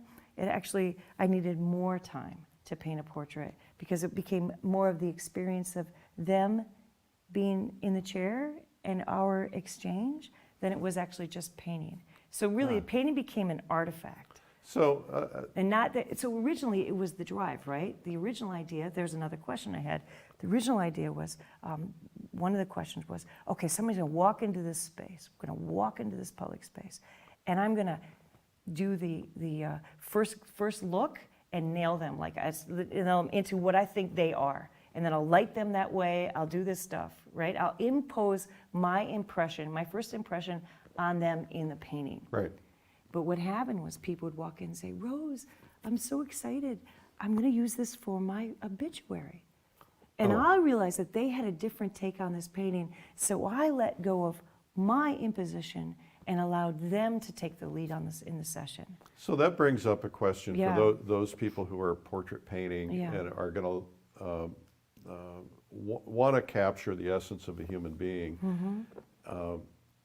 The influence of dialoguing with them has changed the character and the way you present that character, I would assume. Yeah. How do you read that and how do you reflect that? So you're saying, how do I understand spirit, life, animation in a two-dimensional, on a two-dimensional surface in brushstrokes? That's right. That's That's kind my of what question. That yes. is your question, yeah, right? because and that's always the hard part is that I'm a portrait painter, Yeah. but it's hard for me to know how to capture the spirit Yeah. and the essence of the individual. So in reality, we know that I'm looking at you and I'm looking at the surface of you, right?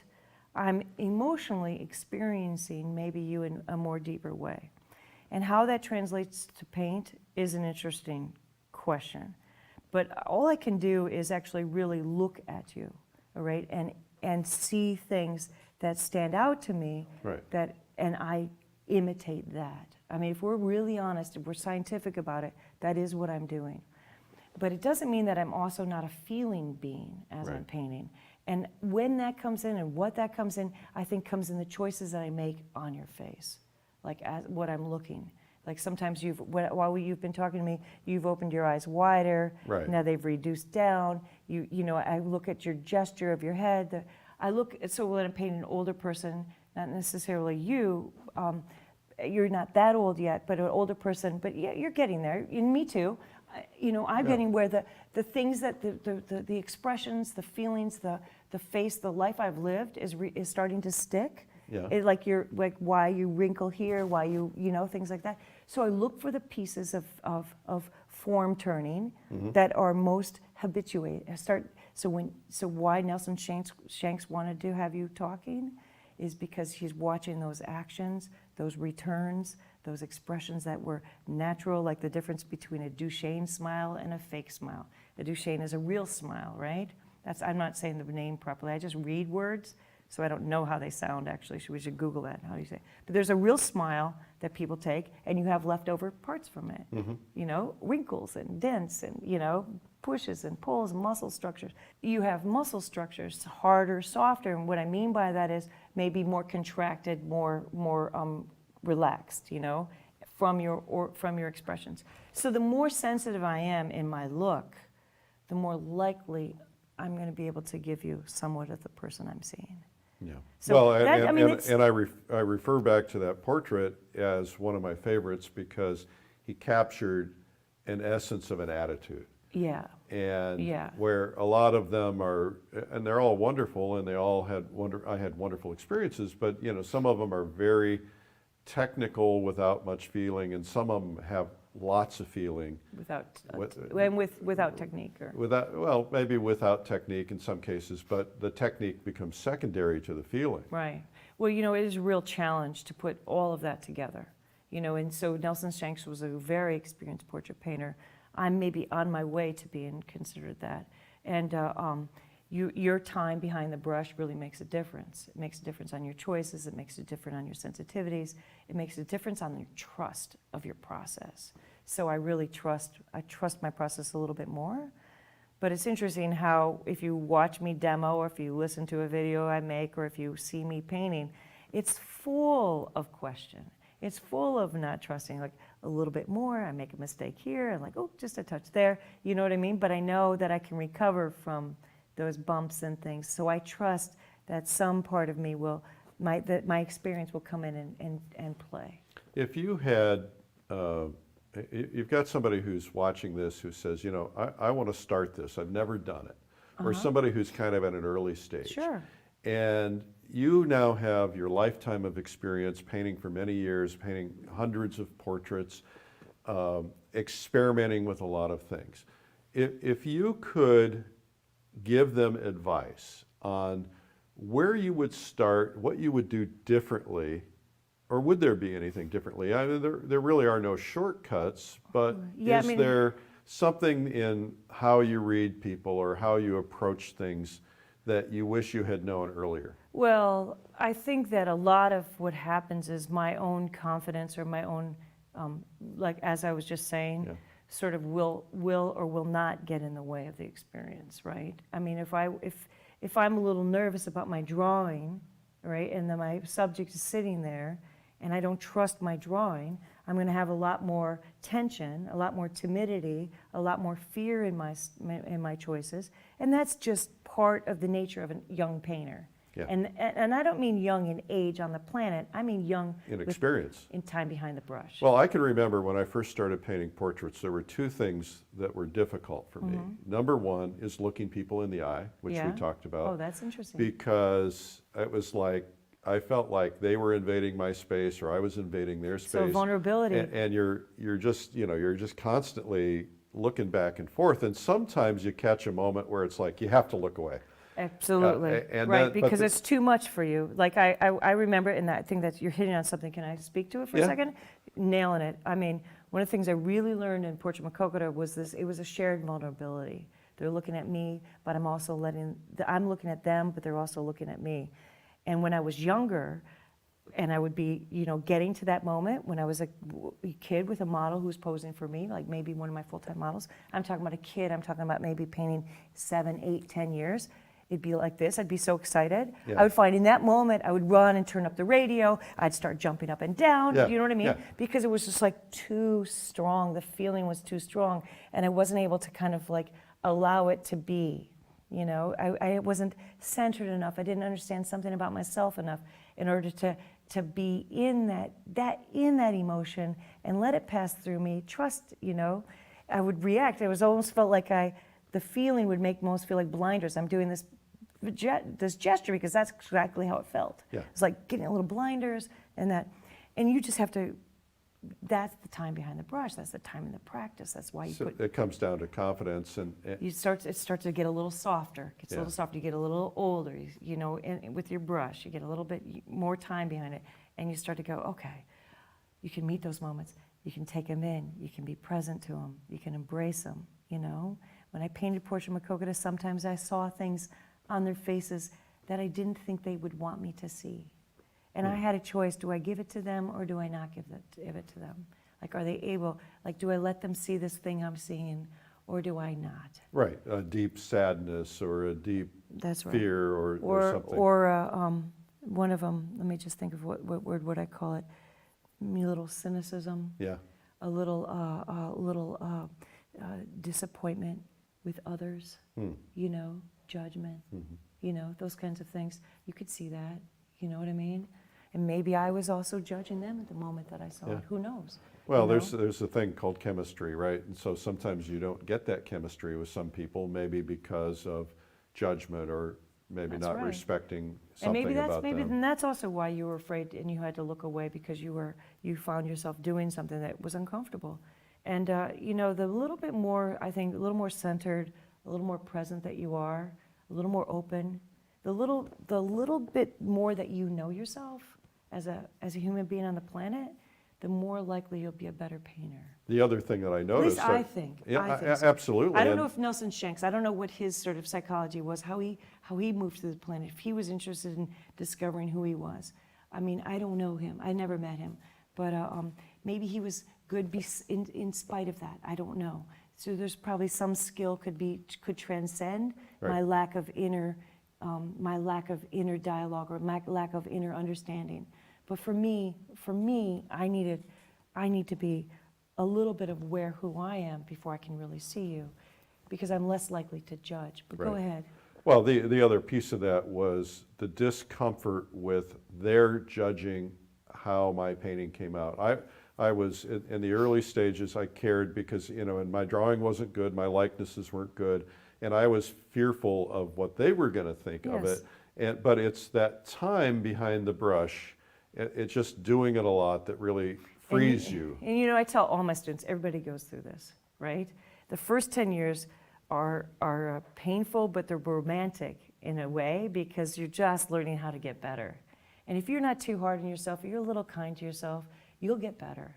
You know, what you don't ever want to do is have your frustration tell you that it isn't okay for you to hold a brush. You never let your frustration tell you to put the brush down. You just pass through that frustration, because that's what learning is, right? Learning to get better. It's frustrating. Because you're meeting stuff you don't know how to do. Okay. So somebody watching this might say, 10 years? I got to put 10 years in, really? And Well, that's. and I'm going to tell you, it's worth the trouble. that's the answer I was looking for. Yeah, it's worth the trouble. I mean, what do you do? So here's your choice, right? You go to a beautiful scene. You're out with your family. You're looking at a whole scene, all right? And you see it. You take a couple photographs of it. You put those photographs away, and you never experience it again, right? And we know about memory that it's hardly even there, right? We have a little bit, and then every time we remember something from the past, we color it with the next thing. People study with the next memory, the remembering of a memory actually makes the memory less real, Right. okay?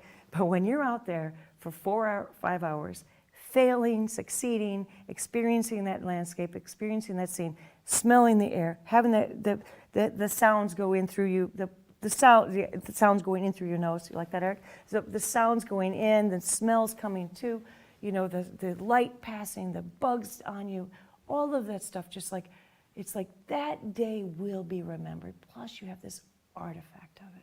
Remember You know? the Chevy Chase movie Vacation? I try not to. Sorry. Sorry. They drive across the country. They go to the Grand Canyon. They look and they go, and then they get in the car and leave. Fair enough. And as a photographer, before I started painting, that was me. Yeah. You know, I was just going for the shot. Right. And then painting was like, this is better than a picnic in a spot. I could never understand why somebody could go to a spot and do a picnic and just sit there for 2 hours, because I was type A. Yeah. And then painting, all of a sudden, you have all these experiences. You're there for 3 or 4 hours, 2 or 3 hours, whatever. Right. And you know, you can remember that deer leaping through and the sound when the hoofs hit the grass and the, you know, the various things, and it makes those memories come alive. You know, you're out there, you're breathing in the smells, and you know, maybe I don't need to have something as exciting as a deer passing through. I mean, that's a pretty exciting moment, right? Or, you know, to actually really, maybe if I'm a little bit more present, it's just the wind blowing the yellow, right? And I'm saying the yellow grass, but you're seeing the ripples of those yellows. And when the wind blows, there's a bit of a purple, a bit of a this. There's some translating to painting terms. Right. And then that yellow smells like what? You know, what's the sound like? You know, and all of that changes your changes that day, and it becomes, I think that memory just sits in there a little bit more deeply. And when I was started saying this, I sort of say this, painting, art, making, like looking, what we do as representational painters, when we really look at the world, all right, is we're utilizing a sense, the sense of sight, at an elevated level, right? We keep bringing it back to the scene with our eyes, right? That taking that sense of sight and heightening our attention through that sense. I think the residual effect is that the other senses, your ears get better, your smells get better, your sounds, your touches become more sensitive. But through the sense of sight, we have a doorway to being more here. I think, you've just stimulated a thought that I had never really considered. We always, in society, they tend to say, artists are really creative people because they're so sensitive. I think that the act of painting, the act of drawing enhances that level of sensitivity, because I was a creative person always, but it was not until I went outdoors and started plein air painting that my heightened senses appeared. Right. And right. continue to appear. So we have this space, this thing called time between. So let's talk about again for a second about the picnic goer, right? Now you see some people who sit there at that picnic table. There's people who actually are really able to be there, right? And they can sit there for 2 hours and not need anything other than that experience because they're allowing that to happen. But maybe for people like you and me, I need the doorway of painting to help me, to that challenge. Not from, like for me, a camera is just like a quick, and it's almost as if a blink and I'm gone. But a longer look of a painting, that the time that it takes to make a painting sort of engages. So I think time, attention and time allow ourselves to be touched, allow ourselves to be more open, allow ourselves to be more vulnerable, allow us to be more experiential. And really, Eric, I mean, what we're here for isn't the product that we make, but the experience that we're having. And a lot of times when I teach, I tell my students, I don't really care about your painting. Nobody's going to do a great painting, or maybe some people will do a great painting, but everybody's not going to do their best painting in a workshop. But I'm really interested in your experience as an artist painting, or in your experience as a painter learning, right? Because if I can help you be more here, if I can help you soften some of the questions that make you think you are no good, or soften some of the questions that are frustrating you, give you a little wisdom on top of my eye, on top of your eye. I tell my students, my look on top of your look, my ability to continue to focus on your waning attention, and teaching you how to return to bring your attention back. Right. To how to help myself refocus and begin again to become once again that movement toward more sensitive, more vulnerable, more open to the experience that I'm having. Right. And they captured it with a brush. Well, and that's it, is that by learning to tune into the experience and you then learn how to share that experience so the experience comes across on the canvas. It does come across on the canvas, ultimately. I mean, I trust that, right? I trust that it does. I know that we can look at it, and that is the great challenge, I think, of painters, of painters to be an artist. I think the difference between a painter and an artist is how much is left of the true experience, right? And how much is left on the canvas that the viewer actually can feel. Now, granted, I also think that the viewer has a challenge. The viewer has a duty. The viewer provides a service. And I can go into a museum and I can actually just go in like a type A picnicker and just like meet every painting, just try to get what I want from every painting. Just take what I want, not see a painting at all, not feel a painting at all. I can be that way about music. I can be that way about driving through the countryside. I can be that way about going to the grocery store and seeing the clerk. I can kind of just be a drive-by, passer, picnicker who never sees a moment, is never part of it. But I can also go to the museum aware that I need to sort of learn something from the painters that they put all of this skill in, and allow myself to be touched. Allow myself in front of a symphony, in front of a piece of music to be touched, So I experience both those natures in myself. The one that, One of the things that I think is so remarkable, I love to go to museums, and I like to watch the people in museums as well and see how they respond. And I was at a museum, and this guy was just zipping through, looking at everything, just kind of, almost as if he's flipping his iPhone or something. And then all of a sudden, something stopped him in his tracks, and he stood there, and he stood there, and then he sat on the bench, and he stood there, and he just stared. yeah. And so there, part of that responsibility that we have is to stop people in their tracks through not so much to be to be intentional about stopping in their tracks, but to be intentional about an experience that is going to relate to somebody is going to relate to what we related to. That's right. That's right. But let me just say something. Can I say something about that guy going speedily through and then he stops, right? We don't know another person's situation, right? And maybe that's the movement he needed to get to find that moment. Right? We don't know. So I'm not going to judge him in his speedy thing because I don't know where he is. Right. But I can, so I don't need to change him. But the fact that you observe that, brilliant for you. So it shows you that there are times when I'm there, I'm the guy speeding, and I'm the guy that sees, right? And I have to see when I'm that way in my own life. And that's back to a little bit of what we were talking about when we're painting a portrait.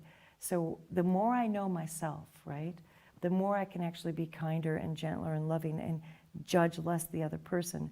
So the fact that they might not be in the moment in the grocery store where they are like, where I know, like they're like a cool person, they're kind of a bit of a jerk.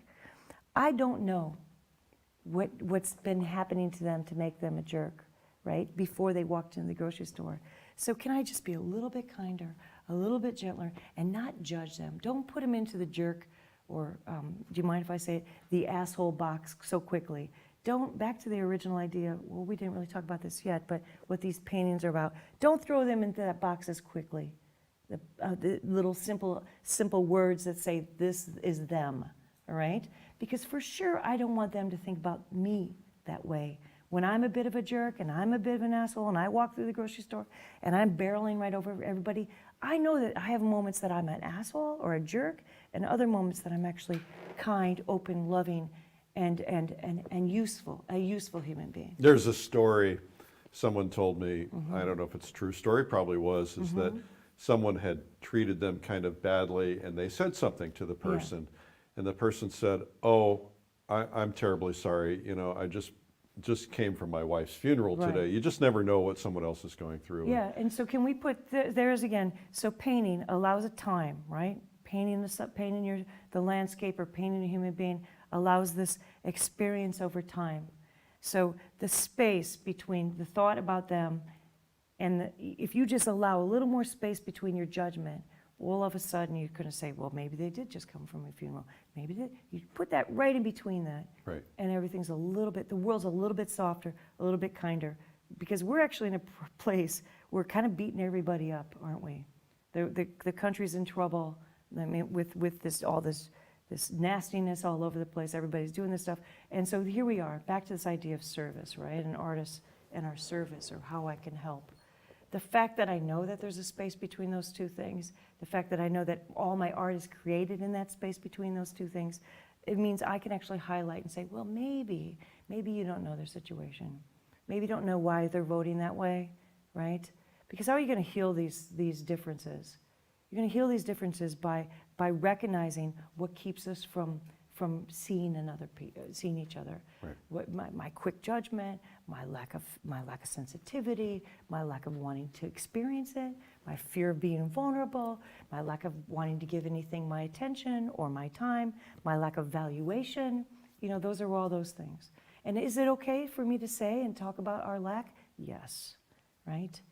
Yes, because once we see that we do this, we actually have a chance to actually be a little bit less. When you think about it, what an honor it is to be in a position of an artist. Yes. Because we have a very unique, one of the few unique opportunities to touch people's lives. That's right. There are other forms of art as well, you know, Sure. whether it's music, My performing, brother, I have a brother that's a film. composer, a brother an opera singer. Yeah, absolutely. We all do this, right? But go ahead, say. Yeah, I'm well, getting that's into- exactly it. It's just, it's a privilege to be an artist, to be able to touch other people. So I think that the studio is a scientific. It's a room of experimentation, right?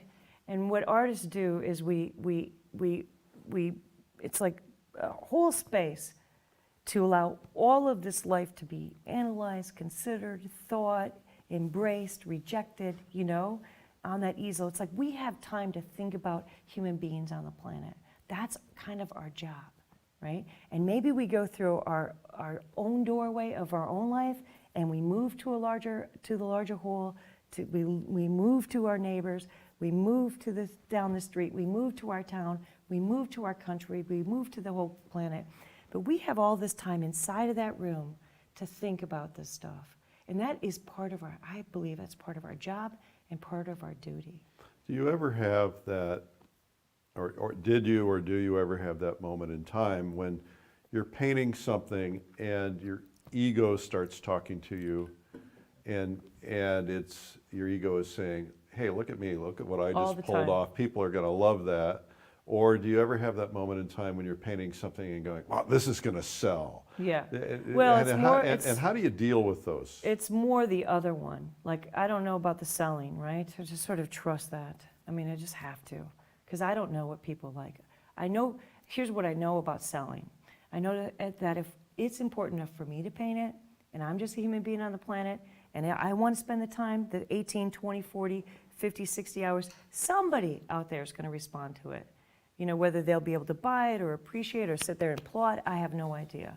You know, sometimes you look at some of the old Dutch paintings and it's almost as if they were trying to show what they could do, you know, the technology that they could come up with by painting those, you know, the little bugs on the flowers and so on. Oh, that's good. And, that's good. you know, I'm sitting here thinking, you know, these artists are going, wow, I nailed that. Everybody's going to love that. Yeah. Do you ever have those moments where you're like, wow, everybody's going to love this? Oh yeah, I have those. I have them, and they're usually about in an area that actually is really biting the big wazoo, and I can't see it, which is really kind of funny. Do you know what I'm saying? Yeah. No, I think yeah, I definitely have that. I think we all have that, where you're applauding yourself, and then you're also beating yourself up. I think it comes in both ways. And I know if there's the big braggart in my head, it won't be long before the one that beats me up will be right back behind it, because they're both there, right? Yeah. And I actually like to make it. Sometimes I was telling my students, I let that one go off and listen to an audiobook, right? The talker in my head, I let it go off and listen to something so it's entertained and it doesn't really get in my way. And then I can just be making my decisions about painting. But I don't really think about that. I don't do audiobooks or any noise or any words when I'm actually conceptualizing a painting, or when I'm in a place where I'm placing the painting on canvas, where all of the place where I think that the intellect really needs to be involved, like a lot of the clear decisions about, you know, like I think the hardest thing to do in front of an audience, in front of on a video, is to place my objects inside of a composition on a canvas. Mm-hmm. I just want to spend a lot of time. It's really hard to get this the right size, those big proportions, because I have these relationships that need to happen. Are you doing I like that to be like thumbnail sketches or something before you go at it? So I used to. In the old days, I would have, like for a big painting, I would have 35, 40 things, you know, and then I started to take pictures of the painting. So for years, all my models post from life, right? And I would take a picture of the painting. Well, no, this is the early days. I didn't. I would take a picture of the painting, and then I would lay a piece of Duralar over top of it, a piece of plastic over top of it, put that on, and then do the different things I'm going to do in the background. Yeah. On top of that, I would also, because instead of redrawing it, I'd maybe had already drawn it like 6, 7, 8, 10, 20 times. I remember my first art school teacher, Mr. Kajecki. You know, when you in class, you draw like 37 different studies for your thing, and I'm like, Mr. Krajecki, is that good enough? And he's like, well, I guess if you want to be good enough, it's good enough, right? Good for him. Yeah, really, he was really tough. So you didn't want to be just good enough. So in the early days, before technology, I used to do it all the hard way, draw it all out, do all that.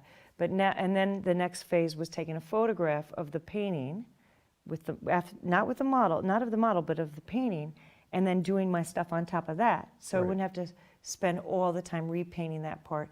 Plus, also when the painting is done, it actually has a real look to it, you know, and when I work my background in on top of it, I can actually go off of the decisions I've already made that are already drying on the canvas. So now I do the photograph of the painting, and then I will do Photoshop in on top of it. So I'm doing much more with the computer and technology than ever before. So what about painting from a photograph then?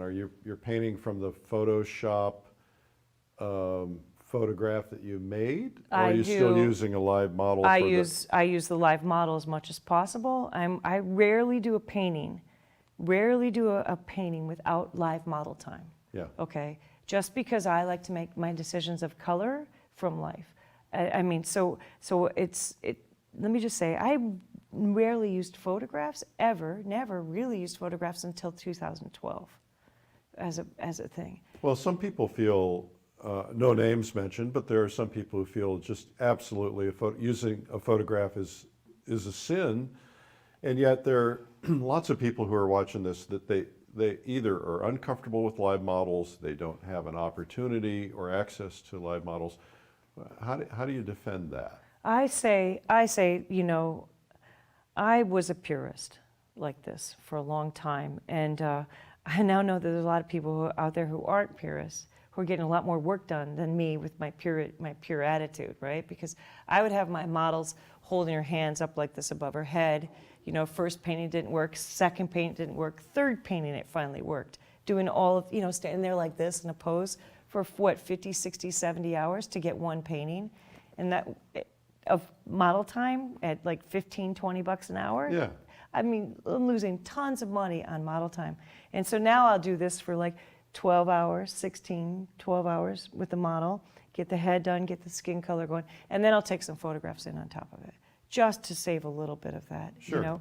Plus, I think that there's things that I never saw when you only work from life. I never really saw an eyeball like super well. You know what I mean? Like looking at you, like, I mean, when you get a photograph of an eyeball, I'm like, oh, that's what happens. Now you see all your sketches, your anatomy books and stuff like that, drawn by those guys who were also doing it from life, and they didn't have all that stuff that you see inside of a digital image of an eyeball. And now I get why some people's paintings look like they look, because they've been able to study so well, right? Right. And so close up, just from knowing about a photograph. Well, when you're like a purist, you don't get any of that education. So my seeing was limited, and I didn't know it. So now, am I saying that? Is that clear? My seeing was limited. Yeah. Your seeing. My seeing, like what I knew to see, what I saw, what I looked.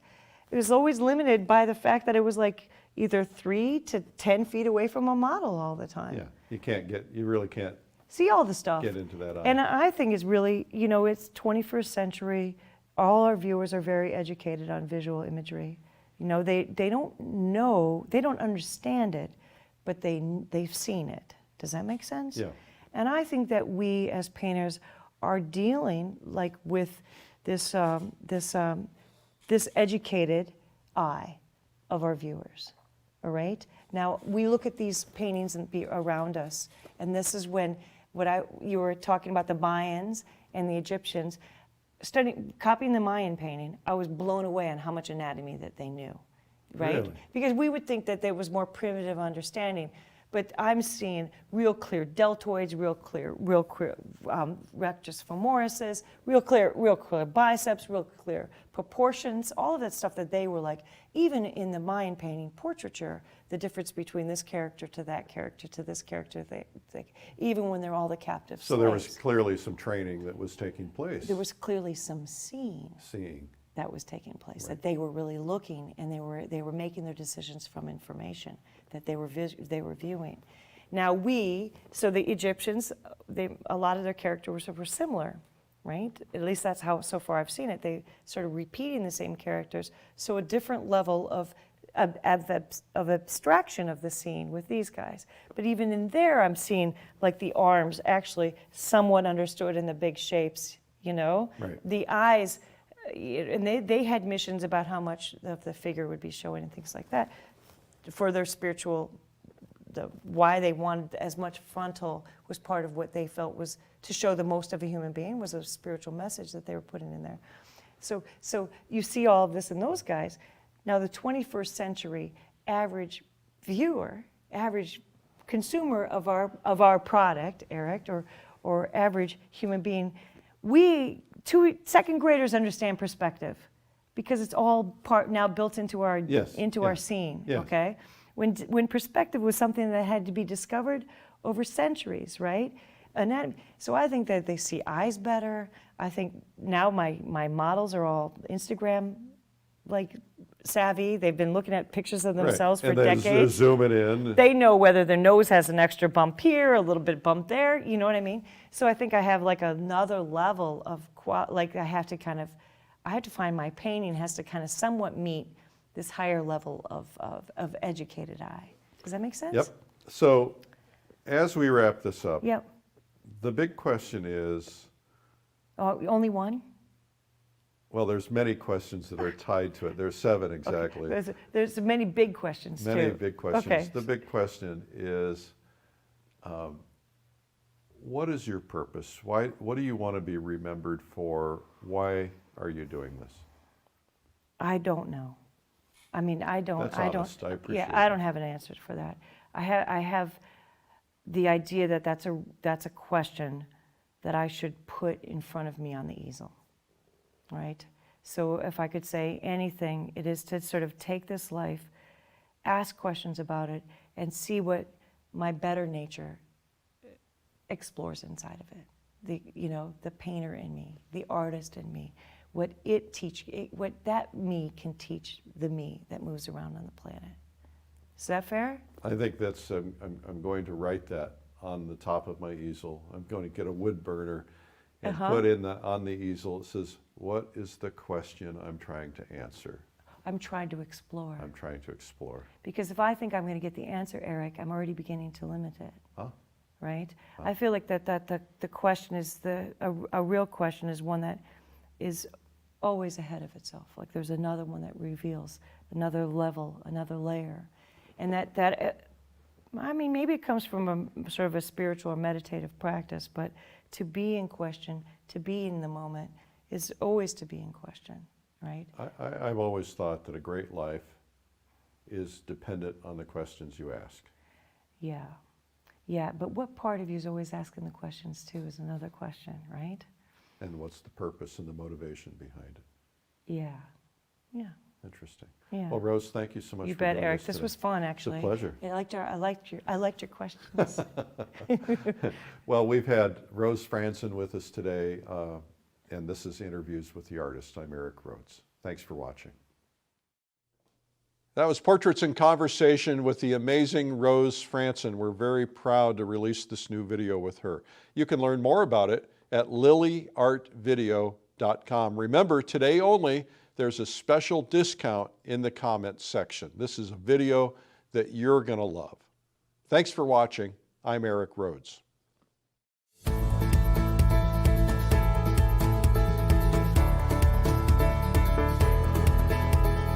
Hi, I'm Rose Frantzen. I'm hoping this video will enhance your painting skills by sort of taking a little bit of the mystery out of color, helping you find possibly your entrance into a painting. What do you need to know in order to begin to draw a painting, how to place a painting. I'm not interested in saying that you don't have to struggle a little bit with your work, but why not struggle in useful ways? So I'm hoping that makes painting just a little bit more enjoyable for you too. So this warm yellow, red, brown is getting this blue 5600 light falling on top of it. Here it's more green where she's more yellow-brown, where she's a little bit more yellow-orange. And here where she's a little bit more red-violet, she's a little bit more red in her color, it's becoming a little bit more violet. The conversation that I have in my head, the things that I tell myself while I work are an important lesson for me to learn and utilize. When I'm doing this sort of line instead of utilizing all my skill and all my practice, I try to sort of drawing this line really cleanly and, you know, with a real gesture, with all my practices being a direct alla prima painter. I found that in these to represent these paintings that I'm pulling from the past, to kind of draw that a little bit more sketchy and not put all my strokes so strong. What I'm hoping that you find is unique about what I've tried in this video is actually to take a concept and explore it on canvas, to see it's representational painting, it's alla prima, it's direct, but where can that go? Where can that form of painting go to actually tell maybe just a little bit more than the superficial look of what the painting is or what the scene was, and maybe sort of explore a little bit of a concept, a little bit of an idea, a little bit of a question.